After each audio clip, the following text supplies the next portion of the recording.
अगर आपने अभी तक हमारा चैनल सब्सक्राइब नहीं किया तो अभी सब्सक्राइब करें और बेल आइकॉन को क्लिक करके हमारी लेटेस्ट वीडियोस के बारे में अपडेट जानें। यूपी के कैबिनेट मंत्री का सपा पर वार, सिद्धार्थनाथ ने सपा पर साधा निशाना, कोर वोटर्स को लेकर दिया चौंकाने वाला बयान। बीजेपी नेता के बयान से बड़ी सियासी हलचल। सपा नेताओं ने कहा पहले घर संभाले बीजेपी। उत्तर प्रदेश में जब से ब्राह्मणों पर डोरे डालने का काम विपक्षी दलों ने शुरू किया है, तब से बीजेपी के माथे पर चिंता की लकीरें देखने को मिल रही हैं। हालात ये हैं कि कांग्रेस, बीएसपी और सपा बीजेपी के वोट बैंक को अपना बनाने की कोशिश में लगे हैं। इस मामले में सपा सबसे आगे है और लोग सपा की बातों पर भरोसा भी कर रहे हैं।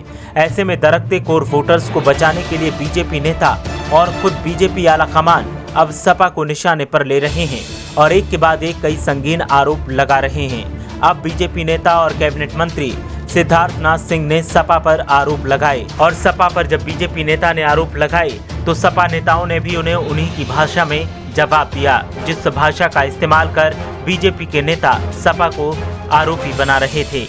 अब बीजेपी और सपा नेता आमने सामने दिखाई दे रहे हैं।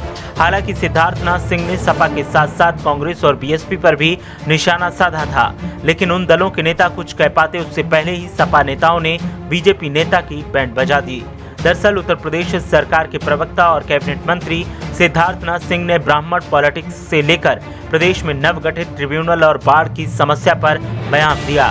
सिद्धार्थनाथ सिंह ने कहा कि ब्राह्मण पॉलिटिक्स में अखिलेश यादव और मायावती, उनके साथ में कांग्रेस भी कूद पड़ी है। इन तीनों के बीच इस बात पर होड़ लगी है कि ब्राह्मण पॉलिटिक्स में पीएचडी किसे मिलनी चाहिए। सिद्धार्थनाथ सिंह ने समाजवादी पार्टी अध्यक्ष अखिलेश यादव पर हमला करते हुए कहा, वो धर्म और जाति की राजनीति करते हैं।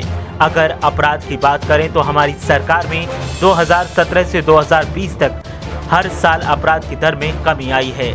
सिद्धार्थनाथ सिंह ने कहा कि लोगों को धर्म और जाति, भगवान के नाम पर अब तक किसी ने नहीं बांटा, लेकिन सपा ऐसा कर रही है तो जनता भी उन्हें किनारे रखेगी और बीजेपी के साथ रहेगी। वहीं सिद्धार्थनाथ सिंह ने कहा कि सपा से अपना घर संभल नहीं रहा और सपा बीजेपी के वोट बैंक को लूटने की कोशिश कर रही है।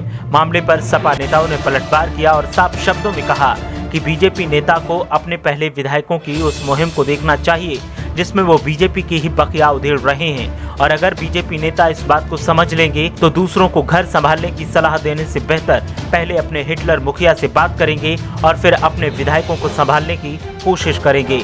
सपा नेता ने कहा कि प्रदेश के मुखिया योगी आदित्यनाथ हिटलर की तरह काम कर रहे हैं और उनके आगे किसी की नहीं चलती, इसलिए बीजेपी विधायक बागी हो गए हैं और सिद्धार्थनाथ दूसरों को सलाह दे रहे हैं, जो बताता है कि अब बीजेपी की सत्ता में वापसी संभव नहीं है, क्योंकि बीजेपी आरोप लगाकर अपनी कमियां छुपा रही है, जिन कमियों को जनता देख रही है और जनता आगामी चुनाव में इसका जवाब देगी। ब्यूरो रिपोर्ट, मीडिया हलचल।